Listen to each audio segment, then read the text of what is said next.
My name is Evelyn Brooks. I'm 70, a retired school librarian, and the kind of grandmother who still irons her Sunday hat.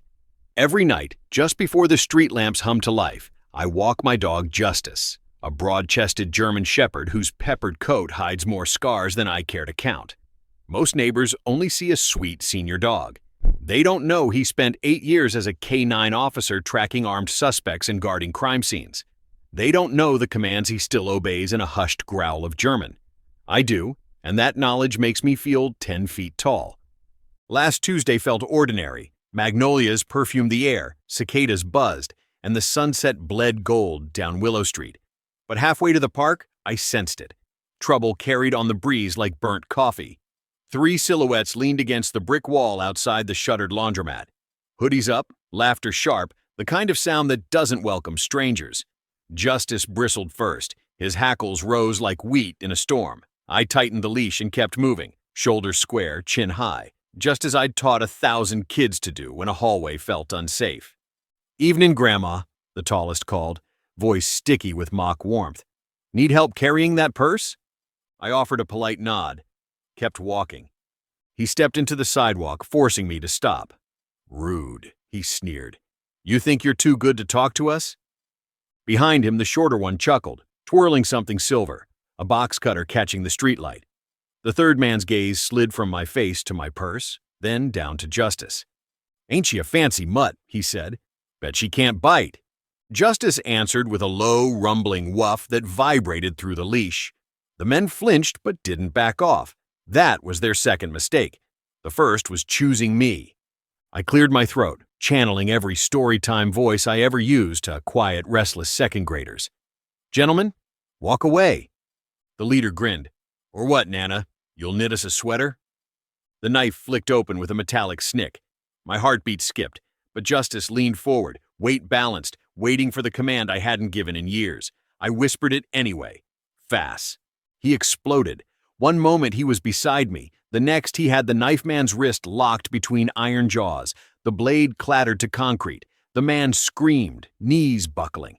Before the others could process, Justice released, pivoted, and barreled into the leader's stomach like a battering ram. The thug flew backward, air whooshing from his lungs, hoodie scraping brick. The third tried to run. A sharp "higher" stopped Justice mid-pursuit, discipline honed by years of drills. I scooped the knife with my shoe, slid it down a storm drain, and dialed 911 with steady fingers. Sirens arrived in under 3 minutes. For the trapped men, it must have felt eternal. Patrol cars boxed the street, officers fanning out until red-blue strobes painted the walls like carnival lights. One cop, a grizzled sergeant, froze when he saw my dog. His face softened. "Is that K-9 Hondo?" "Retired now," I said, patting Justice's shoulder. "Goes by Justice these days." The sergeant knelt, awe in his eyes. "He saved my partner in a warehouse bust back in 15. Good boy still doing the job." Justice licked his hand, then resumed guard duty as officers cuffed the whimpering attackers. News travels fast in a small Alabama town. By dawn, our porch overflowed with pound cake, thank you cards, and chew toys. A local reporter asked how it felt to be a hero. I laughed. "I just held the leash," I said. "He did the heavy lifting." Justice thumped his tail like a modest soldier. The following Sunday, Pastor Harris paused mid-sermon to recognize Sister Evelyn and her courageous companion. The congregation erupted into applause, some wiping tears. Justice, sprawled at my feet, glanced up as if to say all in a day's work. A week later, the city council unveiled a small bronze plaque outside the laundromat. On this spot, courage stood its ground, June 4th, 2024. I traced the engraved letters, heat blooming in my chest. Not pride exactly, more a quiet confirmation that decency still counts. What became of the 3 attackers? 2 pled guilty to attempted robbery. The leader faced additional weapons charges. The judge, a stern woman with zero patience for cowardice, sentenced them to community service at the animal shelter. Fitting, I thought.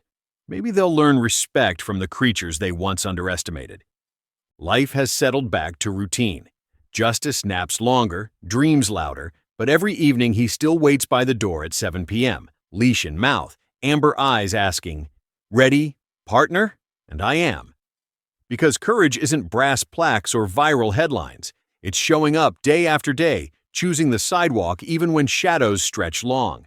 It's trusting the bond forged between a woman with silver hair and a dog who never forgot his oath. So, if you ever stroll down Willow Street at dusk and hear a deep bark echo beneath the magnolias, don't be afraid.